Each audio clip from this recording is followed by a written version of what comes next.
to explore diversified channels for cross-boundary capital acquisition so as to provide a stable source of RMB funds for the market at a relatively low cost. The HKMA will also explore measures to facilitate foreign exchange quotations and transactions between RMB and other regional currencies in Hong Kong. The government will issue more RMB bonds and consider settling government expenditure in RMB under suitable circumstances. International gold trading market. I have accepted the recommendations of the working group on promoting gold market development. The FSTV will implement the measures. These measures include supporting the Airport Authority Hong Kong and financial institutions to establish Hong Kong's gold storage facilities with a target gold storing capacity of over 2,000 tons in 3 years, for propelling Hong Kong into a regional gold reserve hub. Second, encouraging gold traders to set up or expand refineries in Hong Kong, and exploring with the mainland the feasibility of processing supplied materials in the mainland to produce refined gold for exporting to Hong Kong for trading and delivery. Third, establishing a central clearing system for gold in Hong Kong to provide efficient and reliable clearing services for transactions of gold in compliance with international standards, and inviting the participation of the Shanghai Gold Exchange to prepare for mutual market access with the mainland in the future. Fourth, offering a greater variety of gold investment vehicles by assisting issuers in issuing gold funds and supporting the development of new investment products such as tokenized gold. Fifth, supporting the setting up of a trade association for the gold industry with a view to establishing an exchange platform with the government and regulators, stepping up promotional efforts and attracting more Belt and Road clients while strengthening talent training. The International Board of the Shanghai Gold Exchange has set up its first offshore delivery vault in Hong Kong and launched new contract for delivery in Hong Kong. We will continue to promote collaboration between the gold market of the two cities. To encourage the participation of insurance funds in infrastructure financing, the government will amend the legislation next year to lower capital requirements for infrastructure investment and provide concessions for local projects.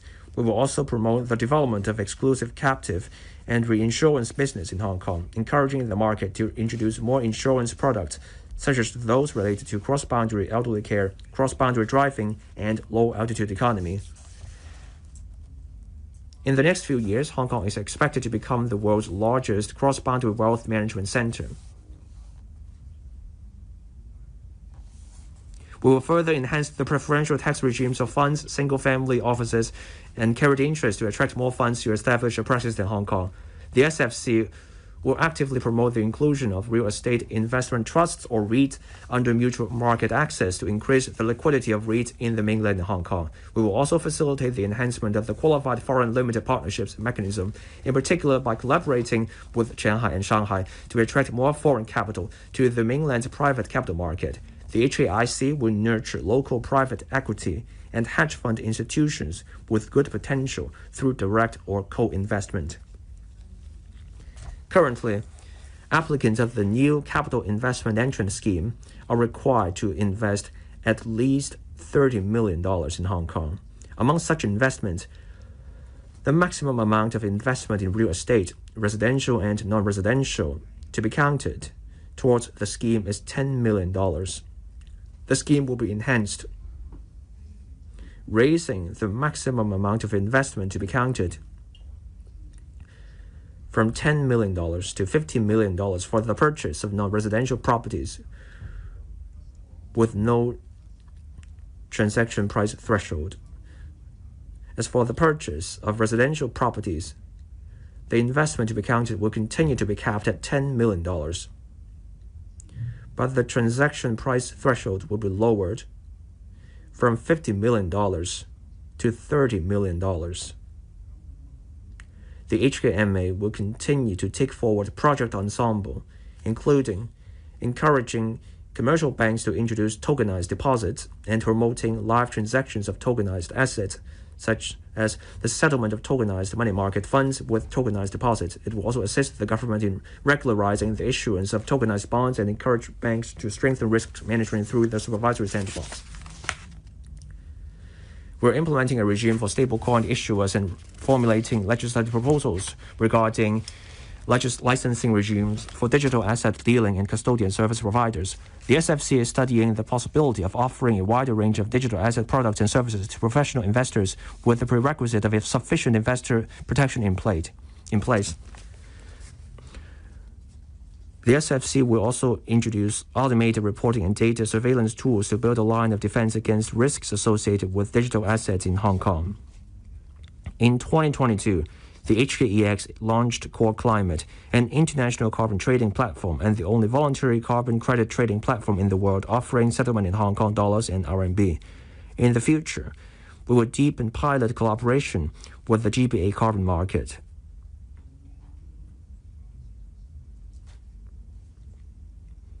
And jointly building a regional carbon market ecosystem. Working with relevant mainland regulatory departments and authorities, the government will also study issues surrounding the country's participation in the international carbon market, including the formulation of voluntary carbon credit standards and methods, as well as the registration, trading, and settlement of carbon emission reduction. Trading is the second largest industry in Hong Kong after finance, contributing 15% of the gross domestic product. Last year, the value of trade was 6 times of the GDP, ranking 30 in the world.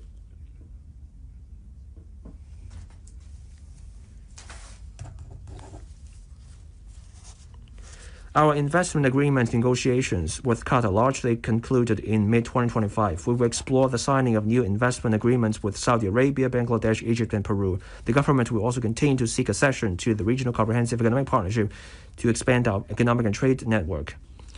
I will establish the Economic and Trade Office in Kuala Lumpur this year to deepen economic and trade promotion in the Association of Southeast Asian Nations and neighboring countries, and also expand the ETO coverage of Latin America and Central Asia.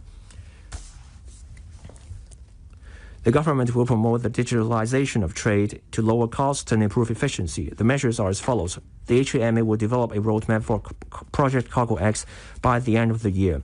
Through commercial data interchange and working with the AAHK and the port community system, the trial project will leverage cargo data to reduce credit costs and processing time for banks and SMEs. The HKMA will explore cross-boundary financial collaboration with the Shanghai Municipal Bureau of Data and other parties under Project Ensemble, such as the application of tokenized electronic bills of lading, as well as advancing connections with CDI and Cargo X to facilitate trade finance with the use of cargo data. Third, a logistics provider will be recruited as an additional pilot participant of the cross-boundary express cargo clearance facilitation arrangement to enhance the efficiency of e-commerce shipment. Fourth, the trade single window will be expanded progressively to cover more trade documents. In parallel, the government, together with the mainland's General Administration of Customs, will work to connect the single windows of Hong Kong and mainland and explore the feasibility of extending the existing single submission for dual declaration scheme to include other trade documents and transport notes. In addition, the government will discuss the possibility of connecting the single windows with ASEAN. The government will also introduce a legislative proposal next year for the digitalization of business-to-business trade documents.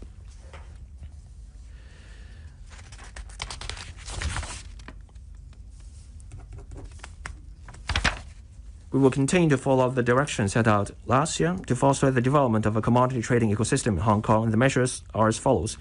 We will support the sector in setting up more approved warehouses, having obtained the approval of the London Metal Exchange, a wholly owned subsidiary of HKEX, on the establishment of 8 delivery warehouses in Hong Kong. We will provide half-rate tax concessions for commodity traders who set up businesses in Hong Kong. We will enhance the process of international commodity trading through financial innovation, including testing the use of technology like electronic bills of lading and tokenized deposits in a collaboration between the HKMA and Banco Central do Brazil to facilitate trade. Fourth, deepen connection with the Guangzhou Futures Exchange and other commodity markets in the mainland, contributing to the internationalization of our country's commodity market. The government will set up the Strategic Committee on Commodities, led by the Financial Secretary. It will bring together industry representatives with the aim of strengthening the top-down design and long-term strategy of our commodity policy. Hong Kong is one of the busiest ports in the world.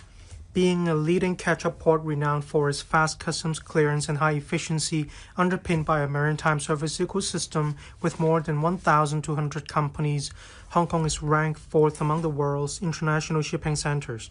The government will expand the cross-provincial freight transport network, build a commodity ecosystem, drive the port's green transformation and digitalization, and better harness our advantages in high-value added maritime services.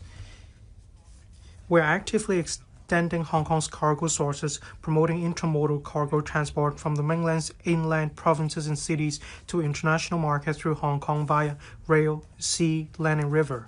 At present, cargo originating from Chongqing and Chengdu can be sent by sea rail intermodal service to Yantian Port in Shenzhen or Beibu Gulf in Guangxi, then transshipped to the Kuaiting container terminals by feeders or daily liner service. This fully leverages the complementary strengths of the ports concerned, achieving mutual benefits. The government will establish partner-port relationships with mainland regions of strategic collaboration significance, as well as Belt and Road regions, and prepare for the development of a green shipping corridor. We'll focus on the development of bunkering of fuels such as green methanol, green ammonia, and hydrogen. Later this year, we will invite the industry to submit expressions of interest in the development of green maritime fuel storage facilities. We will also require all vessels providing methanol bunkering services in Hong Kong waters to install mass flow meters to improve bunkering efficiency within next year, and initiate a feasibility study on green ammonia and hydrogen bunkering. The government will facilitate the trading of more green maritime fuels in Hong Kong and assist in the export of mainland-produced green maritime fuel. Develop a digitalized port system. The port community system, to be launched in January next year, will provide cargo tracking function and connect sea, land, and air transport networks, bolstering trade and capital flows digitally. Better harness the strengths of high-value added maritime services. Vessels owned, managed, or operated by Hong Kong ship owners account for nearly 10% of the deadweight tonnage of the world's merchant fleet.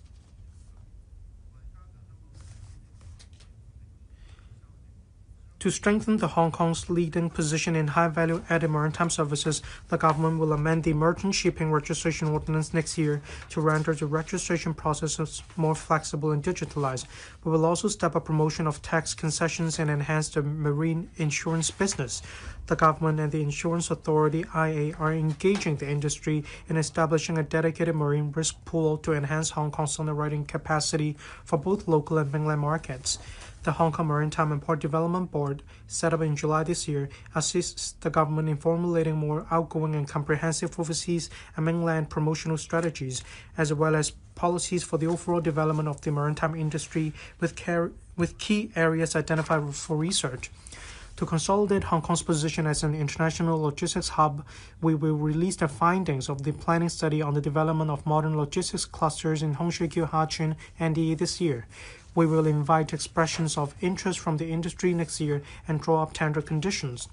International Aviation Hub.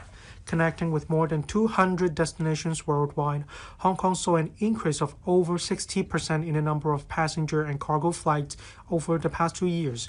We'll continue to leverage the opportunities brought by the 3-runway system and the Hong Kong IA and increase the number of long-haul and transit routes.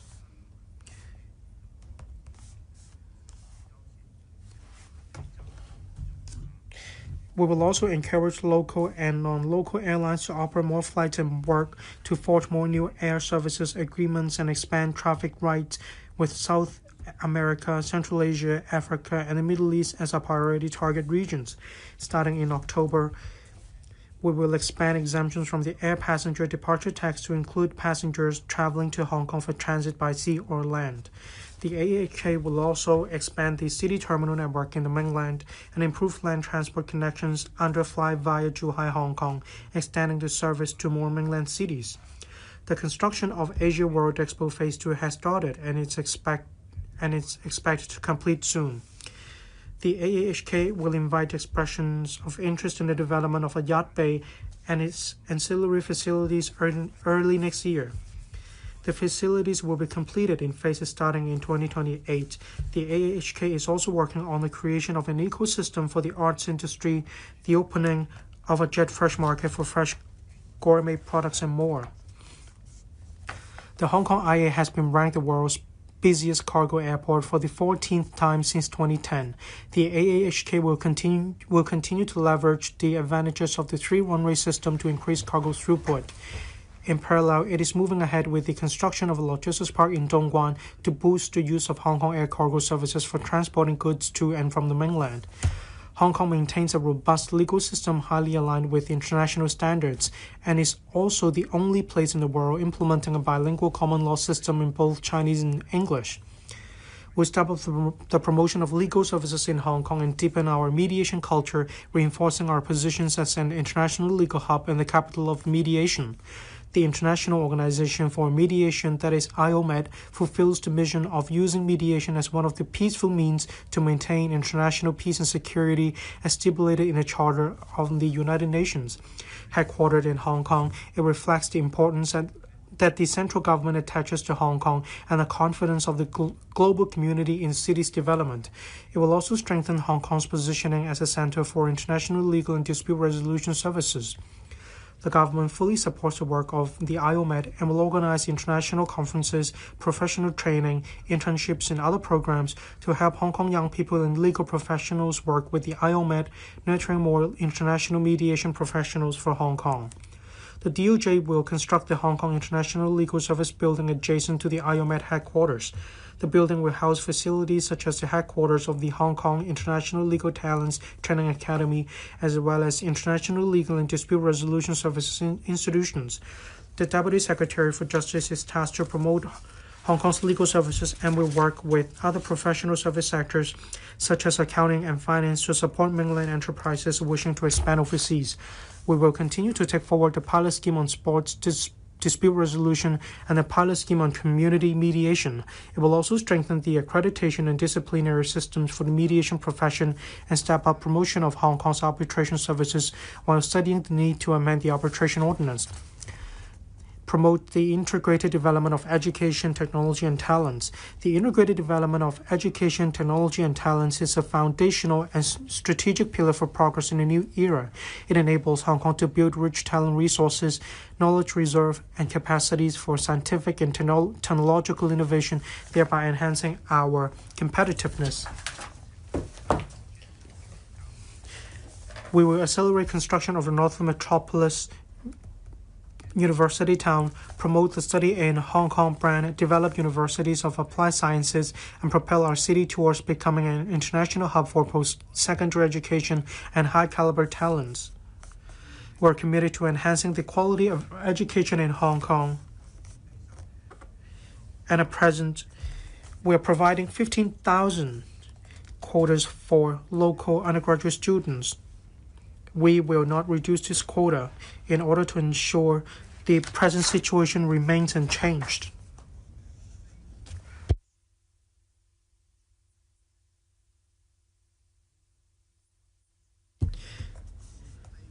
On the other hand, the number of non-funded places for non-local students to study in Hong Kong on a self-financing basis will be permitted to increase. Starting from the 2026 to 27 academic year, the enrollment ceiling for self-financing non-local students of each funded post-secondary institution will be raised from the level currently equivalent to 40% of local student places to 50%, and the over-enrollment ceiling of self-financing places of funded research postgraduate programs will increase from 100% to 120%.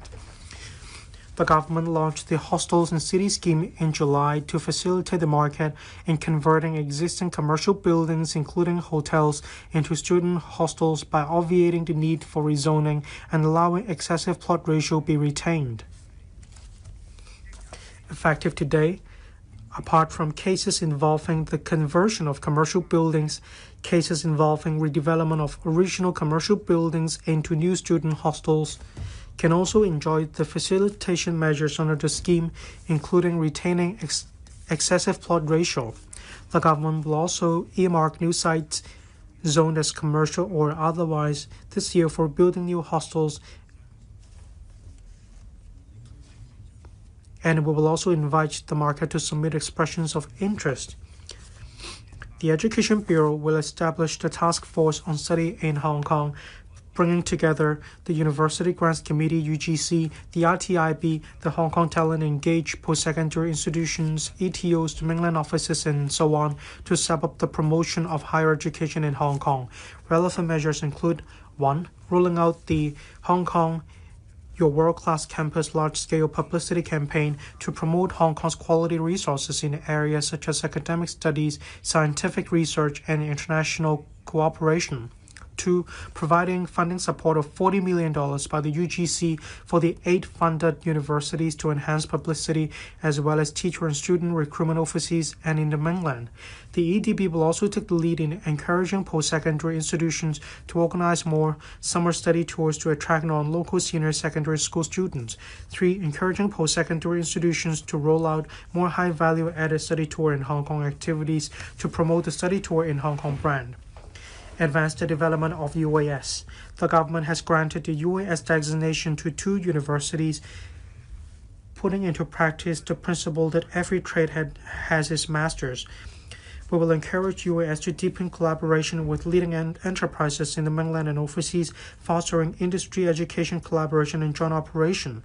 The Alliance of UAS in Hong Kong will explore the feasibility of cooperating with leading polytechnic institutions in Guangdong Province to jointly establish a GBA exchange platform. Mutual recognition of vocational and professional qualifications will continue exploring with the mainland authorities the implementation of the mutual recognition of sub-degree level qualifications between Hong Kong and the mainland. This aims to facilitate the cross-boundary job seeking and the pursuit of further studies by graduates of vocational and professional programs in both places. The EDB will, on a trial basis, allow schools under the direct subsidy scheme to apply for increasing the number and size of classes, expanding their intake of non-local students with student visas to study on a self-financing mode. Promote the international recognition of DSE. We will promote the international recognition of the DSE to various sectors through a range of education exhibitions and activities overseas and on the mainland, enabling DSE candidates to have more options for further education. The EDB will strengthen efforts to crack down on the unauthorized provision of DSE programs or the operation of shell schools. We have set up a reporting mechanism, conducting unannounced inspections, and further clarify the registration arrangements for private candidates taking the DSE in the coming year. In addition, we will formulate the code of practice for private schools and publish the private school list within this year with a view to improving the standards of school operation. International schools. The EDB has allocated 2 vacant school premises for international school development. The government has also reserved sites in the Northern Metropolis for the development of international schools. We encourage international schools to increase their admission quotas. We will also remove barriers and ease restrictions, allowing quality international schools to build new facilities and enhance existing ones, including student boarding facilities at their school sites on a self-financing basis. The EDB has set aside $2 billion in the Quality Education Fund, or QEF for short, to support digital education in primary and secondary schools, and will also release a blueprint for digital education in primary and secondary schools in 2026. This will encompass strategies such as optimizing the interface between primary and secondary curricula of information technology and INT education, setting out an AI literacy learning framework, incorporating AI education into the core curriculum, enhancing AI training for teachers, and introducing corporate resources. The QEF will introduce a new stage of the dedicated funding program for publicly funded schools, under which the cumulative funding ceiling for publicly funded schools and eligible kindergartens will be raised to enhance the quality of education. Schools will also encourage to strengthen promotion in areas such as values education, financial education, and entrepreneurial spirit through various funding programs. International Innovation and Technology Center. Hong Kong ranked 3rd globally in technology in the World Digital Competitiveness Ranking. The Shenzhen-Hong Kong-Guangzhou cluster ranks 1st in the 2025 Global Innovation Index ranking of the world's top 100 innovation clusters. With 3 major INT parks and 5 key R&D institutions as the framework, we will propel INT development, pool global talent, and make full use of Hong Kong's R&D platform. The ITIB is taking forward the setup of 2 pilot lines by the Hong Kong Microelectronics Research and Development Institute. Speeding up the development of new industrialization, the government will provide industry-ready use cases and adopt the scenario-based investment approach. It will also facilitate leading or influential R&D companies to develop businesses in Hong Kong. The measures include expediting the development of the third InnoHK research cluster with the focus on sustainable development, energy, advanced manufacturing, and materials. The R&D centers under the cluster will be established in the first half of 2026. Second, relaxing the application threshold for the new industrialization acceleration scheme by lowering the minimum total project cost from $300 million to $150 million and providing funding on a matching basis for the employment of relevant technical personnel. We will also consider providing necessary support measures for individual enterprises. Third, launching the INT Industry-Oriented Fund in 2026 to 27, the government will endeavor to channel market capital to invest in emerging and future industries of strategic importance, supporting people-oriented scientific research. During my research to Hangzhou's 6 little dragons in Zhejiang, I was aware of a new technology that enables a breakthrough benefiting people with amputations. Prostheses incorporating new RNG technologies are embedded with sensors that can detect neural signals transmitted from muscles to control prosthetic muscles without having to implant any device or wiring. With some training, wearers of these prostheses are able to perform daily activities such as writing or playing musical instruments. The government will support people-oriented scientific research through the Innovation and Technology Fund to introduce prostheses built with new R&D technologies. A 2-year scheme will be introduced to grant full subsidies to amputees in Hong Kong for the configuration and the use of the high-tech prostheses free of charge, enabling them to benefit from new technologies. Promoting the development of a low-altitude economy ecosystem. The government will forge ahead with building a competitive low-altitude economy ecosystem to propel Hong Kong as an hub for innovative low-altitude applications. We will formulate, or rather improve, civil aviation legislation and regulatory framework, including formulating dedicated legislation for unconventional aircraft weighing over 150 kilograms to lay the foundation for developing the standardization of the low-altitude economy. Second, we will enhance core infrastructure facilities by designating spectrum by the end of the year, as well as facilitating early planning and deployment of facilities such as vertiport, air route networks, satellite positioning, three-dimensional spatial data systems, and a smart low-altitude traffic management system. We will encourage higher education institutions and enterprises to make use of existing funding schemes, review relevant talent development, and support the industry and universities in organizing more training. Last year, Invest Hong Kong hosted the inaugural Hong Kong Low-Altitude Economy Forum, attracting over 250 local and overseas industry stakeholders. We will continue to host flagship events to showcase the business opportunities of the low-altitude economy. The first batch of regulatory sandbox pilot projects was announced in March.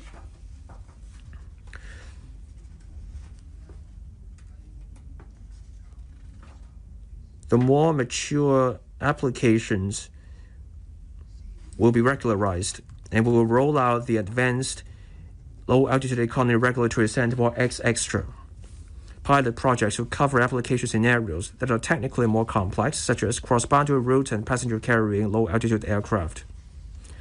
The insurance industry has set up a task force to develop low-altitude economy insurance products for various application scenarios, drawing reference from the data of the government's regulatory sandbox. The IA will forge closer ties with the industry to meet demands. Promoting the development of aerospace science and technology and support space economy. Our country has designated commercial aerospace as a strategic emerging industry. Hong Kong has an advantage in internationalization and possesses strong scientific research capabilities, with various universities participating in national aerospace projects. We will promote the development of the aerospace science and technology sector and support the space economy.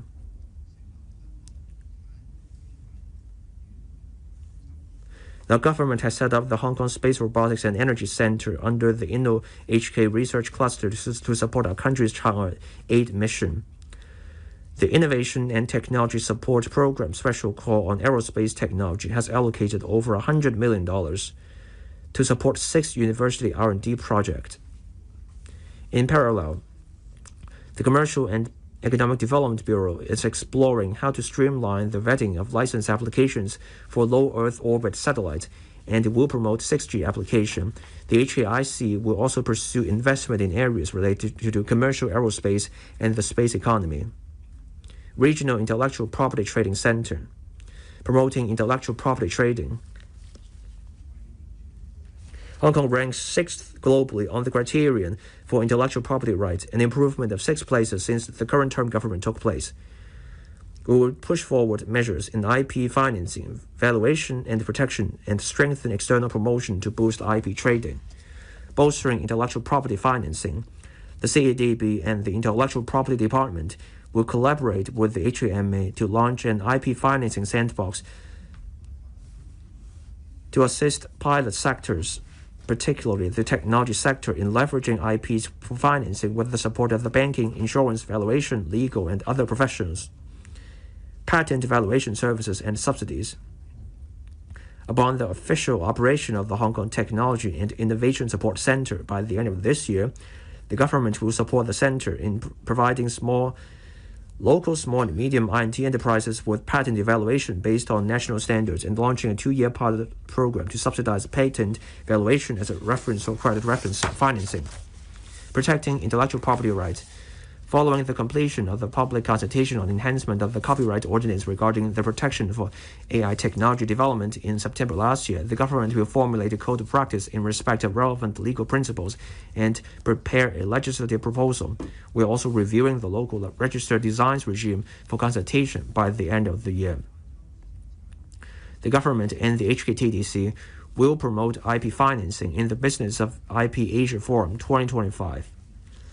The IPD will also nominate local enterprises to compete for the China Patent Award jointly organized by the China National Intellectual Property Administration and the World Intellectual Property Organization. Nurturing talent. The government attaches great importance to youth talent development. Promoting youth development to better equip our young people, broaden their international horizons, and cultivate a holistic outlook, we will launch a young talent training program. There will also be new thematic internship programs in the mainland. We will strengthen the youth financial education program, launch new mediation workshops to enhance young people's understanding of the mediation industry. The Home and Youth Affairs Bureau will continue to implement the HYAB funding scheme for youth exchange in the mainland.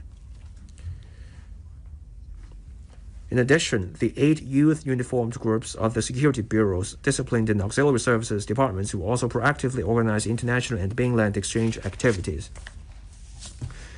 The youth post hostel, converted from the Kai-Tak community isolation facilities, has also commenced operation this year.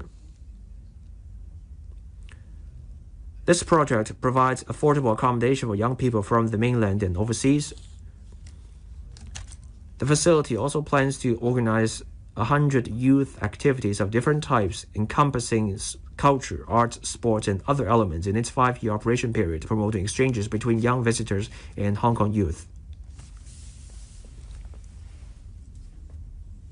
The first phase of the renovation work of the new interactive space for young people at Youth Square in Chai Wan and the physical platform for interaction for Youth Link members in Nam Cheong will be completed by the end of this year, providing venues for young people to expand their networks. Developing a talent pool. Since the talent admission policies launched by the current term government, over 230,000 people have come to Hong Kong for work and development. Among those schemes, the Top Talent Pass scheme has recorded an application rate of 55% for extension of stay. These individuals are mostly in I&T and financial sectors in Hong Kong. These are high-caliber individuals. Of them, 95% receive a monthly income higher than the local median income of $20,000. Half of them earn a monthly income nearly double that amount. This reflects a strong demand for such talent. The Top Talent Pass scheme contributes about $34 billion a year to the local economy, or 1.2% of our GDP. Most of the individuals who have come here under the talent admission schemes are very young, with 70% of them under the age of 40, and that helps ease the challenges of an aging population. Hong Kong's ranking in relation to global talent is rising steadily, climbing 12 places in 2 years to the 4th place globally this year, ranking first in the Asia-Pacific region. This reflects that our talent policy is on the right track and effective, and is one of the important driving forces for economic development. The government will continue to implement talent policies to ensure our talent will continue to drive economic growth. The government will launch the Innovation and Technology Talent Exchange Scheme for industry and academic sectors, encouraging university professors to engage in corporate R&D activities for a better grasp of industry needs. Senior management of technology enterprises and technical experts will also be invited to teach and help develop curriculum, strengthening the collaborative development of our industry, academic, and research sectors. 文化、體育、旅 Integrated development of culture, sports, and tourism. East meets West Center for International Cultural Exchange. The Culture, Sport and Tourism Bureau published the Blueprint for Arts and Culture and Creative Industries Development last year, setting out clear directions for the long-term development of arts and culture policies. We will develop a premium arts trading hub and promote the diverse development of the West Kowloon Culture District.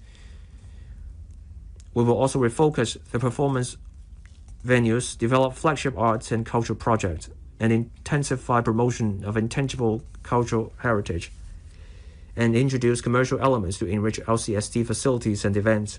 Hong Kong is among the world's top 3 arts trading centers. We will turn Hong Kong into a global premium arts trading hub, attracting more international auction houses, galleries, and professionals to establish a presence here. Measures include, first, developing an arts ecosystem at the airport city to host art studios, galleries, and dealers under one roof, supported by large-scale art storage and related facilities. Second, enhancing our international arts trading platform by deepening collaboration with Art Basel, thereby consolidating the position of Hong Kong as the exclusive host city of the region. Third, engaging the industry to carry out studies on taxation, financing, and talent and related areas. Policy measures applicable to Hong Kong. The West Kowloon Culture District will take forward the following measures: discussing leasing strategies with the developer of artist square towers to attract more arts trading enterprises, including galleries, insurance companies, and family offices to lease office in the towers scheduled for completion in 2026 and 27.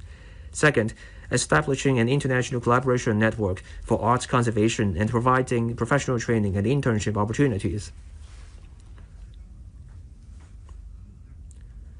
The West Kowloon Culture District will take the following measures: organizing more high-profile international events, including the Second Hong Kong International Cultural Summit and Annual Conference 2026 of the Association of Asia-Pacific Performing Arts Centers. Second, tour exhibitions overseas and in the mainland to showcase exhibitions and collections of M+ and Hong Kong Palace Museum. M+ will also co-organize exhibitions with internationally renowned museums. More mainland tours of The Impossible Trial will also be organized to develop the musical into a long-running classic. Third, commissioning the West K Key at the end of the year to enhance the WKCD's accessibility. Fourth, establishing the West K Academy to provide professional training, local cultural and creative industries. This year, Hong Kong Fashion Fest will promote fashion design or digital fashion and sustainable fashion in collaboration with Paris Fashion Week and Milan Fashion Week. Over the past 3 years, films funded by the Cultural and Creative Industries Development Agency through the Film Development Fund accounted for nearly 30% of Hong Kong films' box office receipts. The CCIDA will enhance publicity exchanges and business matching with the mainland. The CCIDA proactively assists Hong Kong cultural and creative designers in producing more cultural and creative products with Chinese and Hong Kong cultural features. And in the incubation of local cultural IP, it will continue to support the enhancement of Asia IP exchange portal. Refocusing the performance venues and promoting performing arts mega events. With the opening of the Kai-Tak Sports Park, the government has announced the enhancement of the positioning of various venues. The Hong Kong Coliseum will be refocused to prioritize concerts. The East Kowloon Cultural Center will promote long-running performances and arts technology, and the Sha Tin Town Hall Auditorium will prominently feature Cantonese opera. In the past 2 years, the government has developed signature arts and cultural flagship projects to attract locals as well as tourists, including the Hong Kong Pop Culture Festival, the Asia Plus Festival, the Chinese Culture Festival, the Hong Kong Performing Arts Expo, and the Hong Kong ICH Month. The government will continue to strengthen the promotion of district-based ICH, promoting ICH around town. We will introduce market-based business models into designated LCSD facilities to provide more diverse value-added activities. These include leasing out museums on their closing days for commercial or private use, opening up more venues for hire, introducing paid guided tours for visitor groups, and developing more cultural and creative products to enhance visitor experience and operational efficacy. We will also explore the feasibility of engaging the market to enhance the operations of the Leju Moon Park Holiday Camp and selected beaches, promoting the development of recreational, leisure, and aquatic hotspots. Tourism is everywhere. As of February this year,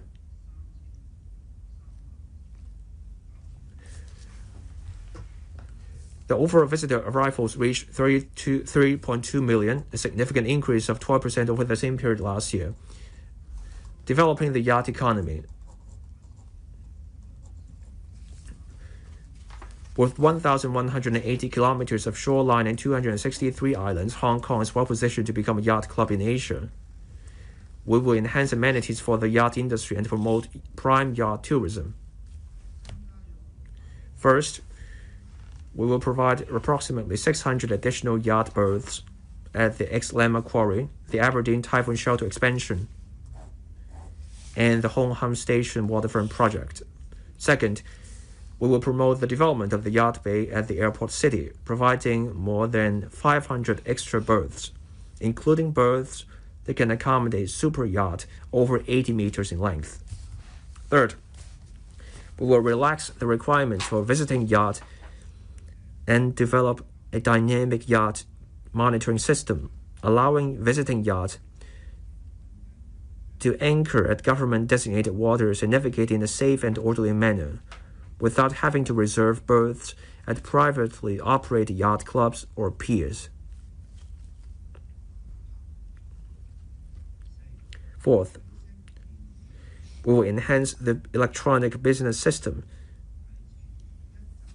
to allow one-stop pre-submission of arrival information from visiting yacht for preliminary vetting by relevant departments. Fifth, authorizing relevant mainland organizations to conduct examinations for local yacht masters, offer short-term training courses to help visiting yacht masters of visiting yacht from the mainland and obtain qualifications for navigation in Hong Kong waters. These measures will be extended to visiting yachts from overseas in due course. Sixth, promoting the systemic development of the Guangdong-Hong Kong-Macau individual yacht scheme for yacht, and cooperate with the Guangdong provincial government on facilitation measures for the northbound travel of yachts from Hong Kong and southbound travel of yachts from the mainland.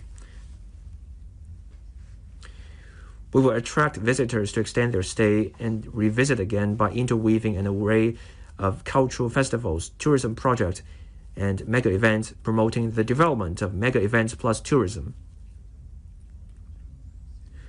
Hong Kong Disneyland will upgrade its facilities upon its 20th anniversary this year.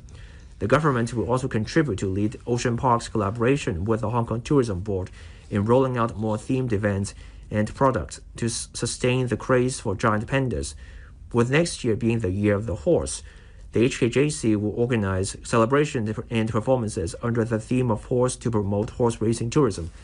To support the hosting of mega events, the Fire Services Department will introduce a facilitation measure for the temporary place of public entertainment license by conducting compliance inspections of fire safety requirement via video conferencing for venues with lower safety risks. Hong Kong's cruise tourism continues to thrive, with an anticipated increase of about 20% this year in the number of ship calls to Hong Kong compared with last year. The CSTB will begin a tender exercise for the operator of the Kai Tak Cruise Terminal by the end of this year, after a review of the terms and conditions of the tenancy agreement to boost the appeal and competitiveness of the terminal.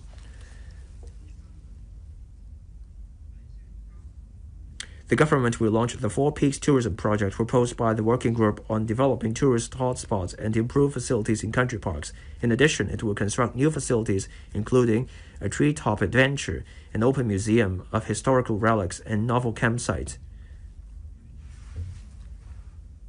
We will also explore suitable means to connect rural attractions such as traditional villages and fields, ancestral halls and study halls, as well as folk activities, etc., enriching visitors' experience of rural eco-tours through strolling and cycling. We will develop a variety of new tourist attractions, such as promoting the red tourism route of Chinese cultural celebrities rescue, creating thematic floral gardens in the 18th district, and promoting various immersive tour projects, including Hong Kong's industrial brand tourism, Old Town Central, Kowloon City, Victoria Park Bazaar, and the opening of the former Yamate police station for public visit. We will also open up the frontier closed areas at Mai Po and Starling Inlet for visitors. The HKTB will stage an enhanced version of the Hong Kong Wine and Dine Festival to step up worldwide promotion of Hong Kong's bar and restaurant offerings, positioning the city as an international culinary hub. We will aestheticize Lan Kwai Fong and the surrounding streetscape in phases to foster community making. The HAD will also refine application guidelines to facilitate the operation of homestay lodgings and holiday camps in rural areas. In addition, the Development Bureau will facilitate the conversion of village houses into homestay lodgings or community eateries.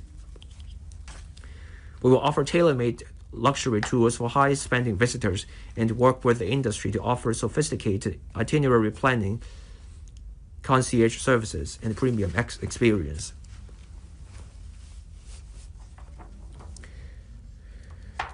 To further promote Muslim tourism, we will strengthen our strategy of accreditation, education, and promotion, encouraging the industry to provide more Muslim-friendly facilities and food options. The HKTB will launch a funding scheme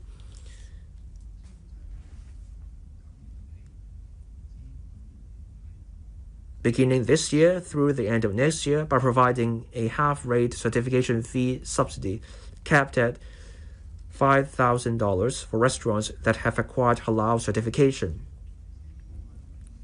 To enhance visitors' immigration experience, we will implement a collaborative inspection and joint clearance mode at the new Huanggang Port and the Shuttlecock Port under redevelopment.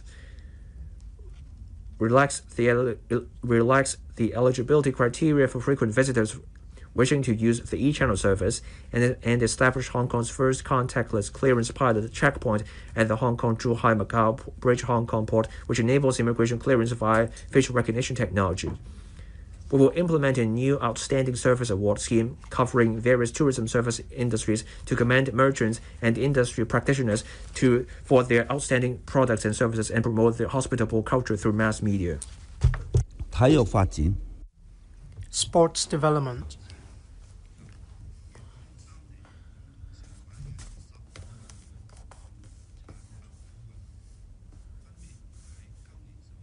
Co-hosted by Guangdong, Hong Kong, and Macau for the first time, the 15th National Games as well as the National Games for persons with disabilities and the National Special Olympic Games will be held in November and December 2025. will spare no effort in staging the competitions to be held in Hong Kong and work with Guangdong and Macau to make the 15th NG and NGDSO a success. We have collaborated with the industry to roll out various tourism products related to the games and have also arranged for local free television broadcasts to relay the competitions, allowing the public to cheer on the athletes. The Kaita Sports Park (KTSP) plays a pivotal role in promoting sports mega events and developing sports as an industry, with leverage strengths to drive sports plus mega events development. We review the positioning of the Hong Kong Stadium to complement the KTSP and leverage the Hong Kong Stadium's existing facilities to support sports development, such as serving as office space for NSAs, organizing matches and related training, and hosting large-scale sports events. To attract more world-class players to compete in Hong Kong, we have agreed on a multi-year partnership arrangement with Live Golf, one of the most important golf tours in the world.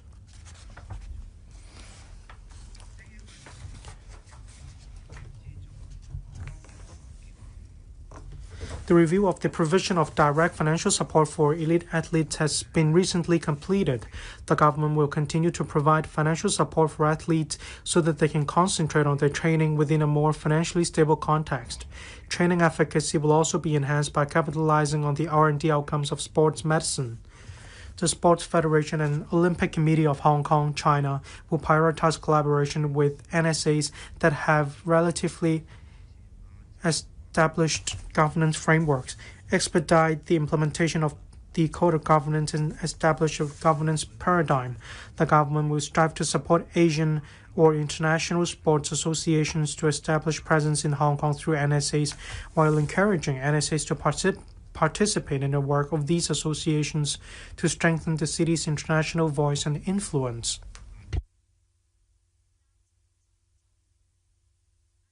The highlight of the policy address: facilitating stable living in a caring and inclusive society.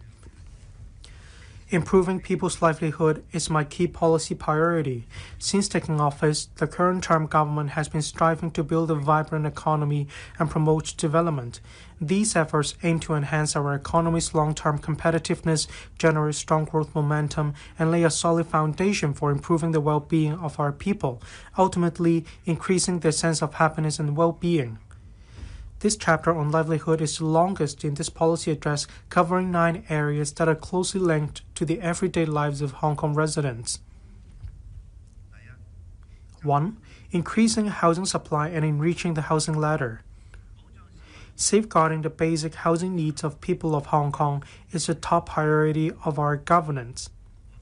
Since assuming office, I have strengthened housing protection for the grassroots by speeding up the construction of PRH, launching the innovative LPH, that is light public housing, and cracking down on PRH tenancy abuse. With the supply of PRH continuously increasing, the government is now well positioned to further assist the grassroots in achieving home ownership. We will increase the supply of flats under the Home Ownership Scheme HOS and the Green Farm Subsidized Home Ownership Scheme GSH, optimize the sale and alienation restriction arrangements, help more PRH tenants realize home ownership while enabling the owners of subsidized sale flats, SAFs, enter the private housing market. With housing ladder enriched, we can support residents across all walks of life to live and work happily. In the 5 years starting from the 2026 to 2027 onwards, the overall public housing production, including LPH, will reach 189,000 units, about 80% higher than when I took office.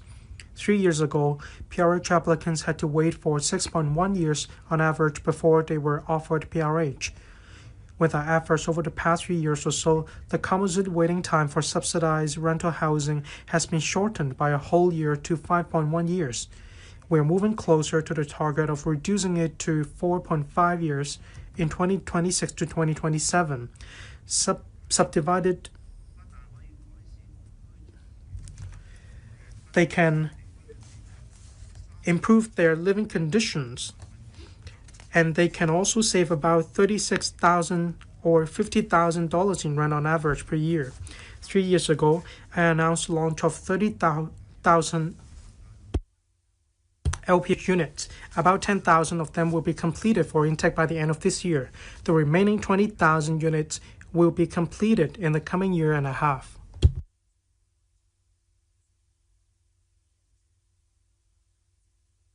The basic housing unit regulatory regime designed to eradicate substandard SDUs is being scrutinized by the LegCo. Subject to the passage of the bill, the regime will be implemented in March next year. Redeveloping public rental housing estates. The Hong Kong Housing Authority HA will announce redevelopment plans for Mata White Estate and San Juan Estate this year. A study will also be conducted on the redevelopment of model housing estate. With the increase in public housing supply, we will take measured steps to help people of Hong Kong to achieve home ownership. They include the following 6 measures. First, given the supply of HOS flats in the next 5 years is expected to be about 50% more than the 5-year supply when the current term government took office, opportunities for both Green Form (GF) and White Form (WF) applicants to purchase HOS flats will increase significantly. On the basis that the supply of HOS flats is substantially increasing, we will increase the ratio of quotas between GF and WF from 40 to 60 to 50 to 50 to help more PRH tenants to become owners, while at the same time transferring the original PRH units to waiting list applicants, benefiting both parties at the same time. Second, to increase opportunities for WF applicants to purchase SSF with unpaid premium in the secondary market, the HA will increase the quota of the White Form Secondary Market Scheme (WSM for short) by 1,000 to 7,000, starting from the next WSM exercise. Half of the 1,000 additional quota will be allocated to young family and one-person applicants below 40. Third, to prevent forfeiture of the WSM quota because of personal preferences, the number of approval letters issued by the HKHA will be suitably higher than the quota set under the WSM exercise. This will ensure that the quota for flat purchases can be fully utilized in order to strive to meet the expectations of the purchasers. Fourth, we will increase the ratio of larger units in HOS and GSH projects in response to market needs. Fifth, we will relax the alienation restriction period of new flats for sale from 15 years to 10 years to encourage upward mobility. This measure will be applicable starting from the next HOS and GSH sale exercises. 6. We will launch the Flat for Flat scheme for elderly owners of Hong Kong HA's SSFs, allowing those who have reached the age of 60 and owned a flat for 10 years or more to purchase a smaller flat or a flat in a more remote area after selling the original one in the secondary market with premium unpaid. In doing so, they can get additional cash to cover the living expenses, while urban or larger flats can be released for families' need to apply for. The Hong Kong Housing Authority and the Hong Kong Housing Society will introduce a pilot scheme allowing those who have owned an SSF for 10 years or more to let their flats with unpaid premium to eligible WF applicants after paying relevant fees, subject to a quota of 3,000. Private housing supply. According to the long-term housing strategy, the supply target for private housing in the coming decade is projected to be 126,000 units. The government will have sufficient land to meet the demand in the next 10 years. We will also roll out such land to the market in an orderly and pragmatic manner. Besides government land sale, other sources of private housing land supply include railway property development and urban renewal authority URA projects, as well as private development projects. Land development. The government must maintain an ample supply of land to meet the demand for major development projects, long-term economic development, and the community's housing needs. Land reserve is similar to bank savings in the sense that both are safe for use when needed. Will sustain efforts to produce and retain control over the supply of land.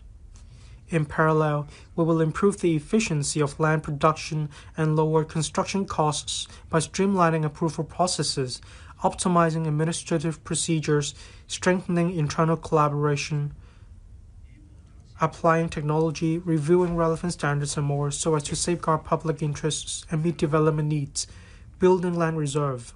In the next decade, the government will get ready around 2,600 hectares of spade-ready sites. Apart from meeting the development needs, this will also provide the necessary room for the government to build up a healthy land reserve. We will continue to streamline statutory procedures and administrative workflows. Relevant measures include, first, simplifying works approval procedures, setting clear performance pledges, and enhancing coordination among relevant departments on vetting processes to expediting approval. Second, the Housing Department will set up a project facilitation office to coordinate departments in expediting the completion of public housing projects. The Housing Bureau has implemented a new management approach under which the target time for project completion is set to prompt the accelerated completion of various project stages. Third, leveraging technologies. Next year, the Development Bureau will launch a project cost management platform, establishing a market price database and applying AI technology to analyze, for example, past government project cost data to ensure greater cost effectiveness in future project designs. The HD has also adopted the self-developed Building Information Modeling BIM-enabled systematic approach to foundation design, which automatically generates designs to further reduce costs. Fourth, the Building Technology Research Institute will continuously review the construction standards and requirements of government projects. In addition, regarding the approval of building materials for public housing, the HB will look into the accreditation of standards of more regions. Fifth, the government will relax the gross floor area GFA exemption arrangement for car parks in private developments by removing the mandatory requirement of constructing underground car parks as a condition of exemption and granting full GFA exemption if developers construct no more than 2 stories of above-ground car parks. 6. The Development Bureau will conduct central procurement on a trial basis in the first half of next year, piloting in the procurement of commonly used materials, including steel reinforcement and modular integrated construction MIC modules, in order to save costs. The HB will also pilot the batch procurement of integrated modules of MIC method next year. In addition, the HB has established a database of standard building materials covering commonly used materials such as aluminum windows and partition walls to expedite the approval process, releasing industrial land in urban areas. Since 2000, the Planning Department has conducted 5 rounds of area assessments of industrial land in the territory. Some of the industrial land have been rezoned for other uses such as residential and business uses. The government will commence a new round of study this year and put forward recommendations next year, including the way forward for the revitalization scheme for industrial buildings. Embracing a new mindset, we will explore the use of newly developed land to take forward urban renewal. Relevant measures include, first, relaxing the current arrangement for the transfer of plot ratio within the same district to allow the cross-district transfer of unutilized plot ratio from redevelopment projects to other districts or even NDAs to enhance market incentive for redevelopment. Second, reserving 3 sites in Kutong North and Fanling North NDAs in the Northern Metropolis for the URA to construct new buildings, which will be used as replacement flats under the flat-for-flat scheme in the future. Third, suitably increasing the plot ratio of private redevelopment projects on a pilot basis for the 7 designated areas with more pressing redevelopment need, allowing the increased plot ratio to be transferred for utilization in Northern Metropolis or other districts, or to be used for offsetting the premium payable for bidding land, lease modification in other projects, or in situ land exchange.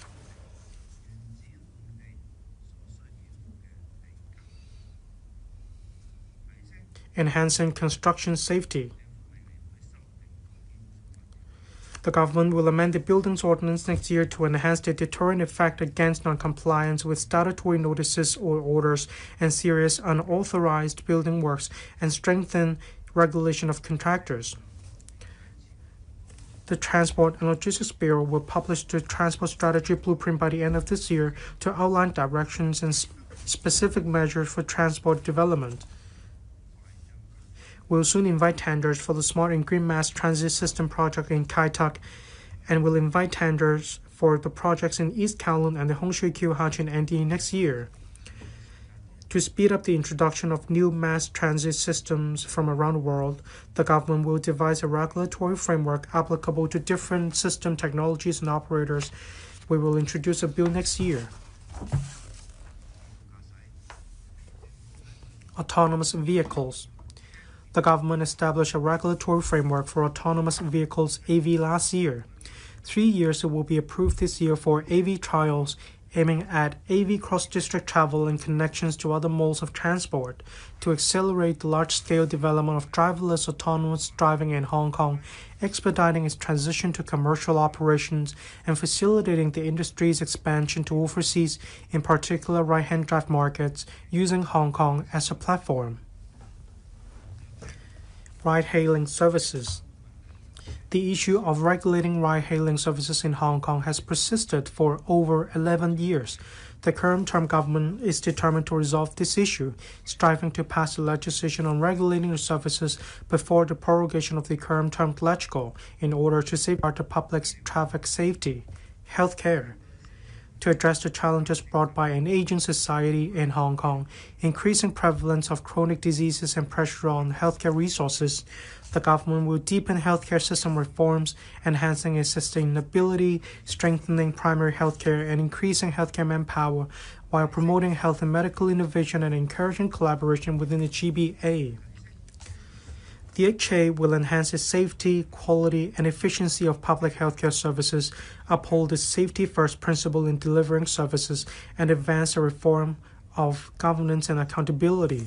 Dedicated teams will be set up and the electronic systems upgraded to process applications for medical fee waivers to help patients in need.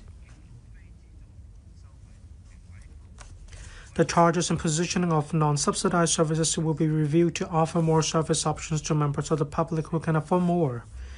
Existing public healthcare services will also be enhanced. Relevant measures include establishing in-phases stroke centers and integrated cardiovascular diseases centers in accordance with national accreditation standards to improve treatment effectiveness, shortening waiting time by 10%, translating to about 10 weeks for stable new case bookings in the specialty of surgery, enhancing ophthalmic services by strengthening training for professional personnel, introducing innovative medications, and setting up a new high-capacity ambulatory cataract surgery center, extending the hospital accreditation program to cover a major acute hospital in each public hospital cluster, while contributing to the internationalization of national hospital accreditation standards and comprehensively upgrading the degenerative knee joint management program to promote early prevention and avoid progression. On healthcare manpower development, last year, the policy address announced a plan to establish a third medical school. Over the past year, the task group on new medical school has completed an overall assessment on the proposals prepared by expert advisors. It is conducting a detailed study of the funding arrangements and financial sustainability of the proposals. The task group will make its final recommendation to the government by the end of this year. We will support the hosting of national or international medical and healthcare conferences in Hong Kong. The HA will also launch a talent chain project to build a collaborative platform integrating clinical services, teaching, and research.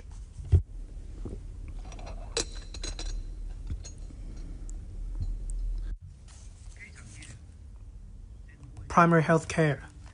The government will enhance community healthcare and disease prevention by first introducing a bill within next year for the empowerment of the Primary Health Care Commission, PHC Commission for short, devising citywide standards for primary healthcare services and developing multidisciplinary service networks. Second, enhancing the HA's family medicine outpatient preventive screening and care services, increasing their service capacity and regularizing their current extended service hours progressively.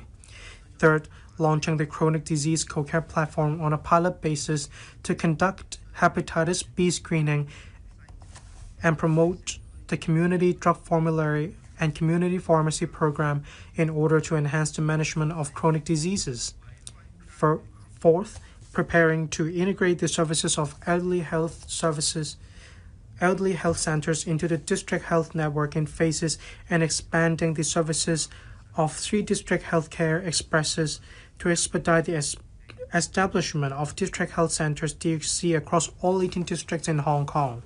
Fifth, bolstering public and subsidized dental services by enhancing oral health education, oral hygiene instructions, and risk assessments in the community through DHCs and non-governmental organizations, NGOs. Cancers. The government will consolidate Hong Kong's leading position in cancer research and services. We will, first, collaborate with the National Cancer Center. Second, support the hosting of the World Cancer Congress 2026 in Hong Kong. Third, enhance cervical cancer screening services and expand the pilot scheme on human papillomavirus testing of self-controlled samples from the maternal and child health centers, MCHCs, under the Department of Health to the District Health Center. Fourth, enhance cancer screening technology through commissioning local universities to explore the use of AI-aided lung cancer screening. Fifth, enhance treatment efficacy and reduce side effects by expanding genetic and related testing services. Sixth, leverage cancer data and biological resources to advance oncology research, accelerate the development and translation of anti-cancer drugs and related innovative therapies, speed up the evaluation and approval of innovative anti-cancer drugs under the 1+ mechanism, and evaluate and introduce these drugs into the HA drug formulary.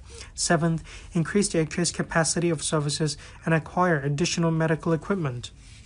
Chinese medicine development. The Chinese Medicine Hospital of Hong Kong, CMHHK, and the permanent premises of the Government Chinese Medicines Testing Institute will start operation in phases from December this year. The government will boost the promotion of Chinese medicine. Measures include, first, publishing the Chinese Medicine Development Blueprint by the end of this year. The blueprint will cover establishing a governance framework and service system, leveraging strength and advancing integrated Chinese to Western medicine services, promoting scientific research and innovation, cultural heritage, and more. Second, rolling out a range of CM services for special diseases by the CMHHK in its first year, including degenerative diseases, stroke rehabilitation, and other common diseases among the elderly. Third, promoting the sharing of electronic health records in the CM sector through e-health and expanding the shareable scope of EHRs on e-health between CM and Western medicine practitioners. Fourth, developing ICWM services by expanding the HA's knee osteoarthritis program to all hospital clusters and commencing the palliative care pilot program.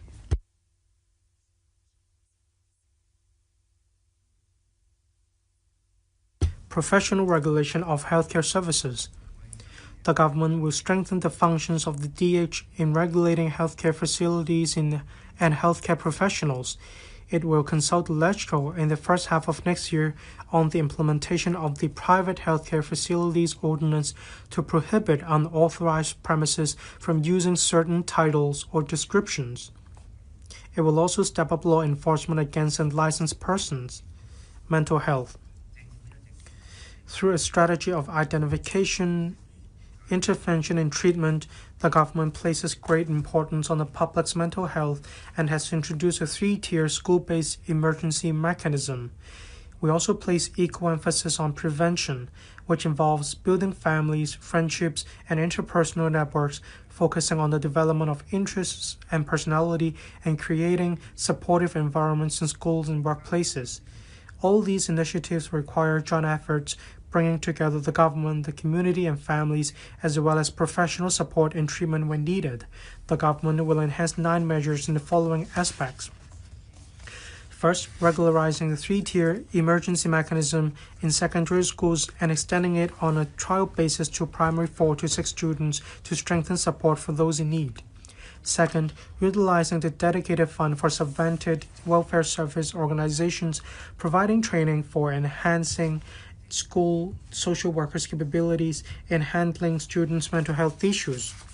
Third, stepping up the promotion of mental health in the community through the 4Rs Mental Health Charter in primary and secondary schools and the Mental Health Workplace Charter, encouraging more school staff to receive training related to mental health first aid. A special recognition category will be introduced to commend schools and organizations that arrange a specific number of staff members to receive mental health training, such as mental health first aid. Fourth, launching the pilot program on training for a mental health promotion ambassador to mobilize and train mental health promotion ambassadors in order to promote healthy lifestyles, foster resilience, and establish care support networks. Fifth, social media have profound impacts on the mental health of children and adolescents. The DH will update relevant guidelines to mitigate the impact of social media on the health of children and adolescents. Sixth, basic mental health program has already been made a compulsory subject for first-year students in some tertiary institutions with related support provided for students in need. The government will encourage more institutions to promote mental health on campus. Seventh, currently, 3 DHCs provide free mental health assessments and arrange follow-up services under the Healthy Mind pilot project, producing satisfactory results. The government will extend the project in 2026 to cover 6 more DHCs, with follow-up services to be provided by practitioners with an academic background and training in fields such as psychology or counseling. Eighth, leveraging technologies to enhance mental health services. Initiatives include strengthening telehealth services for psychiatric day hospitals and outreach services to provide suitable patients with more convenient service options, and enhancing the text counseling platform for online emotional support and the cyber youth support teams of the Social Welfare Department, SWD, by strengthening AI application for more precise identification of high-risk targets in need of support. Ninth, completing the formulation of the step care model on mental health by the end of this year, setting out the roles of mental health professionals and stakeholders, as well as their division of work in mental health services, enhancing training to raise professionals' awareness of making referrals and establishing the referral mechanism. Green and low-carbon living environment. Developing a demonstration base for green tech. We will promote the commercialization of green INT outcomes. Relevant measures include supporting the market development of technologies for battery swapping EVs and automated battery swapping stations, encouraging the construction of district cooling systems by non-government entities, and driving the market to accelerate carbon reduction in existing buildings. We have launched a $300 million fast charger incentive scheme, with an additional 3,000 fast chargers to be provided by the end of 2028. The government has plans to roll out 6 sites for the provision of fast charging stations. Bus operators will open up their charging facilities for use by other vehicles. Reducing waste and recycling it to achieve zero landfill. The disposal rate of municipal solid waste has been declining for the past few years. We will continue to optimize service hours and locations of green and community facilities, support recycling initiatives in residential buildings, and promote waste separation in PRH estates.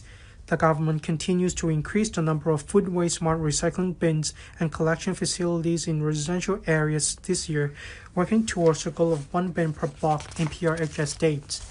iPark 1 will progressively begin operation by the end of this year. To expand our waste-to-energy capacity, the government will seek funding approval from the Legislative Council next year for the construction of iPark 2, Hong Kong's first modern recycled paper pulping facility located at Eco Park, will start trial operation by the end of this year. Jointly developing the GBA into a beautiful Bay Area.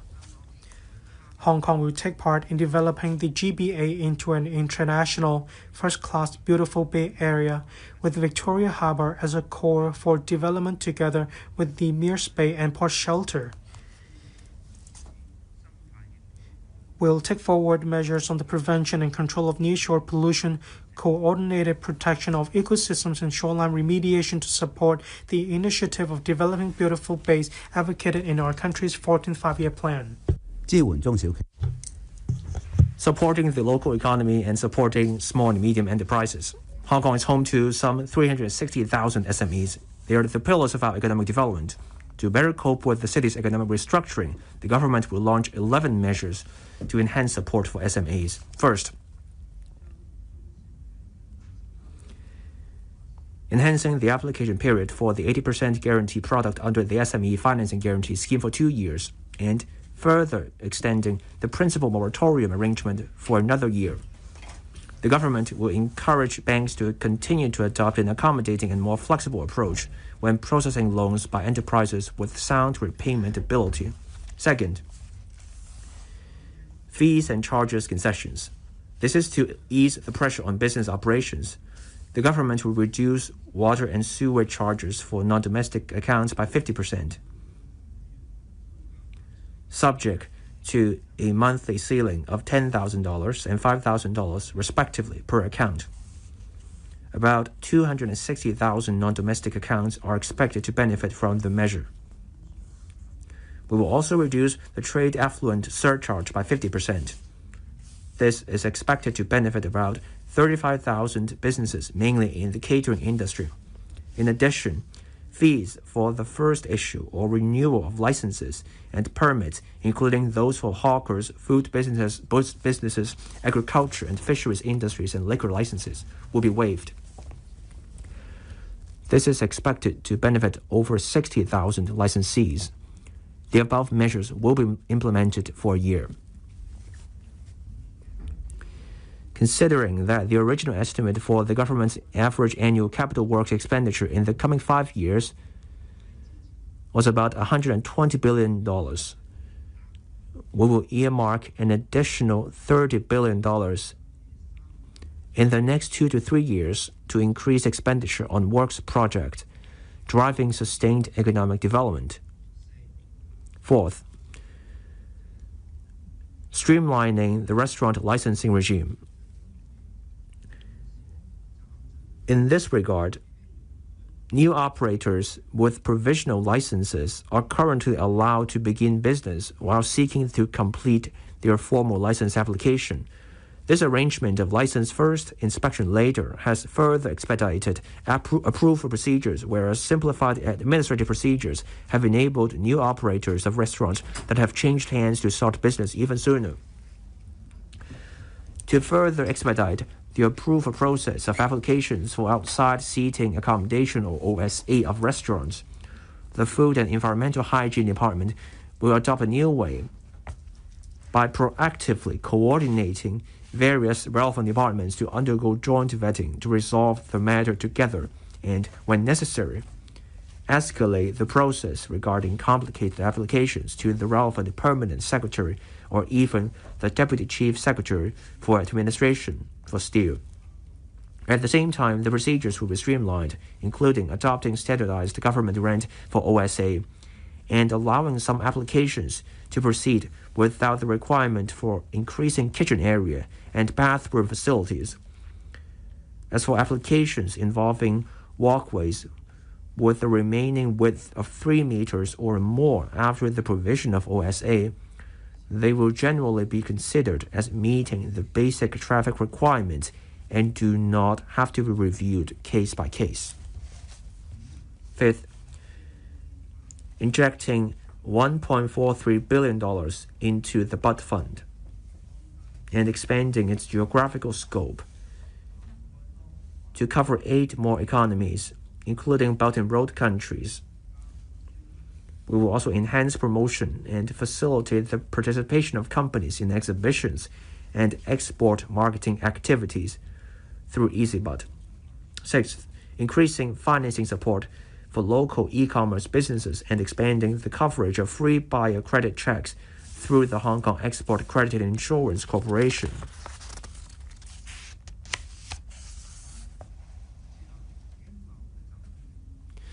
Seventh, setting up the Economic and Trade Express, joining the efforts of ETOs and overseas offices of Invest Hong Kong and HKTDC to form a functional platform, encouraging local SMEs and startups to conduct more overseas visits, exploring business opportunities while bringing in more enterprises to invest in and establish businesses in Hong Kong. Eighth, enhancing Cyberport's digital transformation support pilot program to provide SMEs with subsidies on a matching basis to empower enterprises to apply AI and cybersecurity solutions. Ninth, supporting the continued organization of the Hong Kong Shopping Festival, covering the mainland and ASEAN e-commerce market over the next 3 years to promote Hong Kong brands. 10th, strengthening training and information services through the 4 SME centers, the mentorship program for trade and industry development, the e-commerce express under the HKTDC. We will also implement the Creativity E-commerce Beyond Limits program and provide one-stop business matching and referral services to strengthen the interface between Hong Kong firms and e-commerce service providers to enhance the competitiveness of Hong Kong products on cross-border e-commerce platforms. 11th, we will launch a 2-year pilot scheme to support local small and medium INT enterprises with patent evaluation, diversifying the economy, developing the food industry. Food from Hong Kong as a brand enjoys a good reputation. Apart from facilitating the sale of such food to the mainland, the government has also reserved land near the Hung Yuen Wai boundary control point to promote the food industry, including wholesale, processing, and trading, in the long run, and may develop into a food industrial park to promote food production plus tourism. The government will promote the competitiveness of local produce, introducing a unified brand for local agricultural and fisheries products to enhance food product awareness and brand value, promoting the development of the agriculture and fisheries industries. The marine economy has enormous potential, and fisheries is among its components. The government will issue culture licenses for new fish culture zones and provide deep-sea cages for rental by the fisheries industry. Within 15 years, we will increase local mariculture production by tenfold. We will also promote modernized agriculture. The government will also facilitate the livestock sector to construct the first environmentally friendly multi-story pig farm in Lo Wu. It will take forward the agricultural park phase 2 development and promote leisure farming and fisheries, promoting a pet-friendly culture. Government statistics show that more than 240,000 households in Hong Kong keep cats and dogs as pets. The pets amount to more than 400,000. That generates an enormous consumption market, including food and products, healthcare, insurance, grooming, training, and more. In recent years, the business sector and transport operators have developed pet-friendly premises and travel arrangements.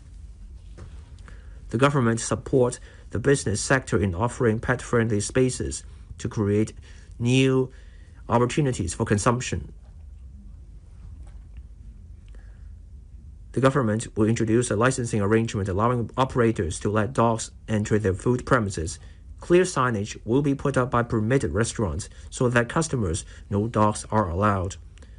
Pet-friendly restaurants will create new business opportunities for the industry. Labor support and protection. In the face of accelerated industrial transformation and ever-evolving technological development, our workforce must continuously acquire new skills and seize new opportunities. We will ensure the employment priority of local workers and rigorously combat illegal employment to enhance the competitiveness of Hong Kong's workforce and enlarge the talent pool. We will reform the Employees Retraining Board and optimize the Employment Allowance Pilot Scheme. We will strengthen labor protection, including protecting digital platform workers and enhancing occupational safety and health. Ensuring employment priority of local workers. As our population continues to age, Hong Kong faces a declining labor force. Importing labor on an appropriate scale helps ease manpower shortages and serves Hong Kong's overall interests. To ensure the employment priority of local workers, we will take measures to combat the abuse of the enhanced supplementary labor scheme starting tomorrow. When applying to import waiters, waitresses, and junior cooks under the ESLS, employers will be required to extend the local recruitment process from 4 weeks to 6 weeks, during which they must once a week attend an on-site job fair organized by the Labor Department. Second, implement the manning ratio requirement more stringently, such that it is calculated on posts being applied for, but not on all posts engaged by an employer. In other words,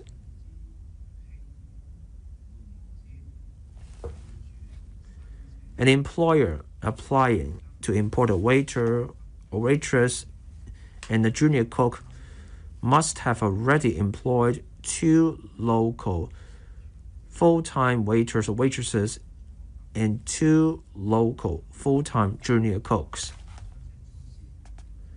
The above measures aim to combat abuse in a targeted manner, focusing on job categories with more imported workers, while ensuring businesses with genuine difficulties in local recruitment are allowed to import supplementary labor in an orderly manner to avoid business closures and collateral damage to existing employees who could lose their jobs. In addition, the Labor and Welfare Bureau has just begun a midterm update of the manpower projection with a focus on analyzing data of industries with a large number of imported labor. The update will be completed in 2026. The LWB will give priority to analyzing the data so that they can provide the findings in advance. The government will step up efforts to combat illegal employment, establish a hotline for reporting illegal workers, strengthen intelligence collection, and mount interdepartmental joint enforcement operations to safeguard the employment opportunities for local workers, reforming the Employees Retraining Board and strengthening local skills training. In my last policy address, I announced the reform of the ERB. Since early this year, the ERB has enhanced such services as training and career planning and outlined an initial reform roadmap for the next 3 years. The ERB will strengthen its industry consultative mechanism and identify demand for and gaps in core skills in a targeted manner to devise a skills-based training framework. It will work with higher education institutions and guide other training bodies in developing courses of various types and levels to fill the skill gaps. Now, for sectors with a higher unemployment rate, there will be dedicated support. In the future, the ERB will launch micro-credential courses recognized by industries. This is to give greater flexibility to trainees so that trainees can leverage the flexible modes of learning. When the ERB finalizes the full implementation of the new arrangement, the government will attend the Employees Retraining Ordinance accordingly. In July last year, the Labor Department launched the 3-year Reemployment Allowance Pilot Scheme. The scheme has been well received, with over 50,000 participants and more than 27,000 placements recorded as of August this year.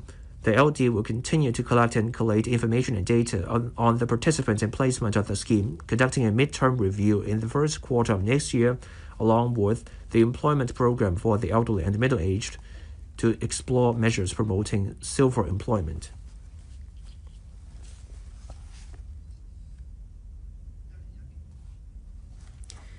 Annual review of the minimum wage. The government has agreed to the new mechanism of adopting a formula for implementing the annual review of the statutory minimum wage, rate proposed by the Minimum Wage Commission. The first such rate under the new mechanism will take effect on the 1st of May 2026. Protecting digital platform workers. The prevalence of digital platforms, such as those providing food and goods delivery services, has brought convenience to the public and created job opportunities. The government will improve the work injury compensation mechanism for digital platform workers through legislation and continue to make good use of the tripartite committee for the digital platform industry to discuss issues of concern to the stakeholders. Enhancing occupational safety and health. We saw a 30% drop in the number of fatal construction accidents in 2024 compared with 2023. The LD will continue to step up inspection and enforcement, promotion and publicity, as well as education and training to build a stronger OSH culture and reduce accidents. The department will also make good use of innovative technologies and AI, such as using drones, to enhance inspection and evidence collection and support the industry in developing technology products that enhance OSH. Social welfare. Targeted poverty relief. This means the government will direct resources to those most in need. The measures include, first, enriching activities of the Strive and Rise Alumni Club with $10 million funding from the HKJC, providing young people with training and experience that integrate Hong Kong pop culture and traditional Chinese art, and injecting $180 million into the Child Development Fund to continue implementing projects promoting the long-term development of upper primary students from disadvantaged communities and further enhancing different elements of the project by drawing on the successful experience of the Strive and Rise program. With the view to reducing intergenerational poverty, we will set up 6 additional community living rooms. Altogether, we have 9 CLRs there, and they're expected to benefit 7,000 SDU households, serving over 1.4 million attendances. Enhancing the school-based after-school care service scheme by uncapping the number of places to support primary students and parents in need. Fourth, rolling out the Co-Build a Caring Society funding scheme to encourage family officers involved in philanthropic endeavors to provide resources. Fifth, providing time-limited cash incentives on a pilot basis for households leaving the comprehensive social security assistance and eligible for the working family allowance to promote self-reliance. In mid-2026, we will publish the report on impact of targeted poverty alleviation strategy, care for the elderly. The government will continue to adhere to the principle of promoting aging in place as the core with institutional care as backup. 11 measures will be introduced. First, introducing the total number of community care service vouchers for the elderly by 4,000 to 16,000. We will set up 3 new neighborhood elderly centers to strengthen support at the district level. They are expected to serve some 3,000 elderly persons annually. On a pilot basis, leasing out newly built government welfare facilities to allow service operators greater flexibility in offering daycare and support services for the elderly. Fourth, enhancing the integrated discharge support program for elderly patients to provide social welfare service support for discharged seniors. Fifth, providing about 700 new subsidized residential care service places. Sixth, increasing the total number of residential care service vouchers for seniors by 1,000 to 7,000. Seventh, subsidizing eligible serving health workers of residential care homes to enroll in the new professional diploma program for health and care practitioners, nurturing dedicated professionals. Eighth, launching a pilot scheme by the end of the year to subsidize elderly CSSA recipients to choosing to retire in Guangdong to reside in designated residential care homes for the elderly. This is to enhance their quality of life. Each eligible senior will get a monthly subsidy of $5,000, subject to a quota of 1,000. Ninth, expanding continuously the residential care service scheme in Guangdong. Starting from October, the number of participating RCHEs in the mainland will go up from 15 to 24, while the number of cities covered will go up from 6 to 8. We will also launch a 2-year pilot arrangement by the end of the year to share part of the medical expenses that Hong Kong elderly participants of the residential care services scheme in Guangdong need to bear on their own under the National Basic Medical Insurance Policy.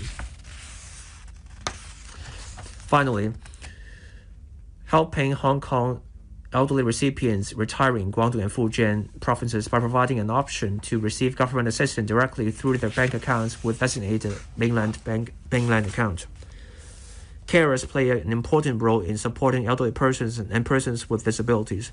When carers are given appropriate support to ease their physical and mental stress, they are better able to take care of seniors and PWDs. Current measures include providing allowances for carers from low-income families, enhancing respite services to give carers a break, setting up a round-the-clock hotline manned by social workers, launching a one-stop information gateway, and organize large-scale publicity and public education activities. The government will earmark an annual recurrent expenditure of $500 million to roll out a series of measures to enhance support for carers, including launching the first phase of the Carer Support Data Platform, which initially connects the data of the SWD, the HA, and the HAHA, and progressively connecting the data of more government departments and public organizations to expand the Carer Support Data Platform. Second, upon learning from the HA that a high-risk carer has been hospitalized, the SWD will arrange outreach to the care recipients and offer emergency support according to their needs. Third, consolidating the data of the HA and the SWD to identify high-risk carers of elderly persons and carers of PWDs, as well as singleton or doubleton elderly households lacking community support. Care teams will be deployed to conduct visits. Fourth, we will continue to implement the care team scheme on supporting elderly and carers for 3 years. They will help those seniors install emergency alarm systems. Fifth, we will install an intelligent accident detection system. Sixth, we will continue the implementation of the Support for Carers project for 3 years and with a view to providing training for frontline property management personnel in assisting carers in need. Seventh, we will enhance the existing AI chatbot function of the information gate for carers. Support for persons in rehabilitation. The government will work with universities to formulate guidelines for consumers of rehabilitation products, including electric wheelchairs, electric smart beds, and robotic exoskeletons as pilot items. The guidelines will set up basic technical and operational requirements of rehabilitation products to assist the elderly, PWDs, and their carers in selecting suitable products. There will be 80 extra places under the Bod Place scheme for private residential care homes for PWDs, 220 places at special childcare centers, 100 places at day activity centers, and 50 places at hostels for severely mentally handicapped persons.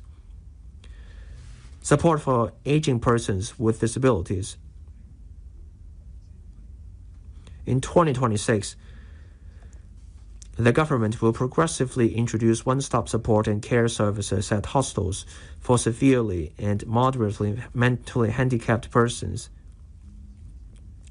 and increase the number of extended care places at hostels co-located with DACs or integrated vocational rehabilitation services centers.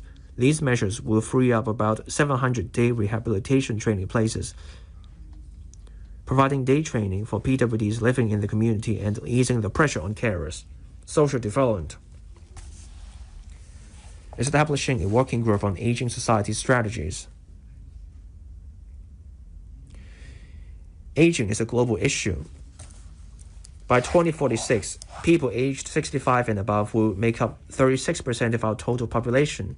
To tackle challenges of an aging society, the government will set up a working group on aging society strategies under the steer of the Deputy Chief Secretary for Administration to coordinate the efforts of various bureaus in formulating the relevant strategy responses. Aside from covering areas such as elderly care, healthcare, housing, culture and leisure, and germ technology, The working group will consider promoting the further development of silver economy. The working group will take into account the views of the Elderly Commission, and this work will involve all 15 bureaus in the work. The report will be submitted next year. Promoting women's development. We will increase the annual funding of the Women Empowerment Fund from $20 million to $30 million. Next year, the government will also host the second Family and Women Development Summit, Hong Kong, promoting fertility. The current term government has shifted from the previous non-interventionist policy. In 2023, the government launched a package of measures. The measures include tax deduction ceiling for home loan interest or domestic rent, a new tax deduction for medical expenses or assisted reproductive services, and also higher basic child allowances. We have also launched various support measures, such as launching the Families with Newborns Allocation Priority Scheme to shorten the waiting time by a year for PRH applicants with newborns, introducing the Families with Newborn Flat Selection Priority Scheme, providing additional places for childcare services, extending the after-school care program for pre-primary children to all districts of Hong Kong, and introducing the newborn baby bonus of $20,000. As at the end of August, more than 5,300 PRH applications had their waiting time reduced by 1 year under the Families with Newborns Allocation Priority Scheme. In the recent HOS sale exercise with flat selection concluded in August, over 800 families with newborns purchased their flats under the Families with Newborns Flat Selection Priority Scheme. The number of newborn babies has decreased for 6 years in a row since 2017. But there was an upward trend in 2023 and 2024. In 2024, there was a significant increase in the number of newborns, a year-on-year increase of about 3,500 babies, or about 11%. That's 36,700 babies in total. We will implement further measures to promote fertility. They include extending the claim period of additional child allowance for newborns from 1 year to 2 years, starting from the year of assessment 2026 or 27. A taxpayer may claim twice the allowance for each child in the first 2 years following childbirth. This measure is applicable to all children under the age of 2 by the end of the year of assessment. Second, further enhancing infant and day child care service.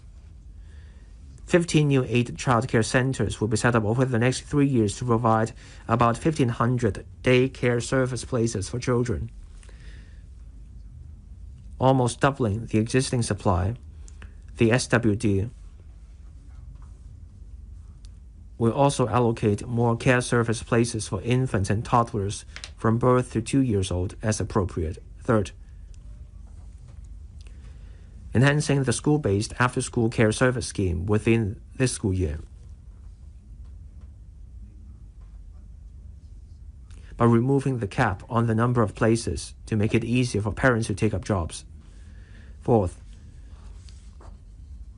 setting up dedicated counters for pregnant women to facilitate the waiting for medical services. The PHC Commission will work with the Family Planning Association of Hong Kong, the MCHCs under the DH, as well as the obstetrics and gynecology departments of the HA, in enhancing health education and services for women during pregnancy, as well as antenatal and postnatal stages, providing them with practical information. The Council on Human Reproductive Technology has also made amendments to the legislation. While the HA will continue to increase the service quota for assisted reproductive service from 1,100 treatment cycles 2 years ago to 1,500 treatment cycles in 2025 to 2026. We will also foster a family-friendly culture. We will increase continue to encourage more employers through the Good Employer Charter to adopt family-friendly employment practices. The government will set up an integrated family service center in Kutong North NDA in the northern metropolis to support families and children in the area. We will support and educate divorced or separate parents to collaborate in shouldering continuous and joint parental responsibilities in raising the children. We will also offer transitional support to young people who no longer receive residential child care services but lack family support. To complement the implementation of the mandatory reporting of child abuse ordinance, the government has promulgated the Guide for Mandated Reporters to assist mandated reporters in mastering child protection principles, and will continue to provide training and relevant resources for specified professionals from the social welfare, education, and healthcare sectors. The EDB will step up promotion of positive parenting education. For children with special needs receiving on-site preschool rehabilitation services, the government will provide bridging and support services during their first term in primary school. Support for ethnic minorities. Ethnic minorities, or EMs, are an important members of the Hong Kong community. The government has been striving to support EMs on various fronts.